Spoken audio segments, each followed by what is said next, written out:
ನಮಸ್ಕಾರಿ, ನಾನು ನಿಮ್ಮ ಪವಿತ್ರ.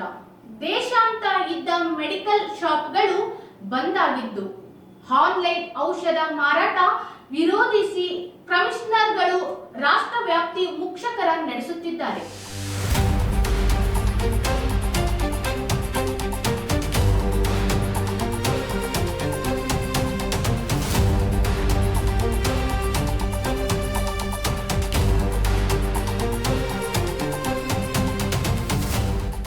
ಆನ್ಲೈನ್ ಔಷಧ ಮಾರಾಟ ಹಾಗೂ ಕಾರ್ಪೊರೇಟ್ ಫಾರ್ಮಸಿ ವಿರೋಧಿಸಿ ಹೈಕೋರ್ಟ್ ಕರೆ ನೀಡಿದ ರಾಷ್ಟ್ರವ್ಯಾಪಿ ಮುಷ್ಕರಕ್ಕೆ ಬೆಂಬಲವಾಗಿ ಇಂದು ದೇಶದಾದ್ಯಂತ ಲಕ್ಷಾಂತರ ಮೆಡಿಕಲ್ ಶಾಪ್ಗಳು ಬಂದ್ ಆಗಿವೆ.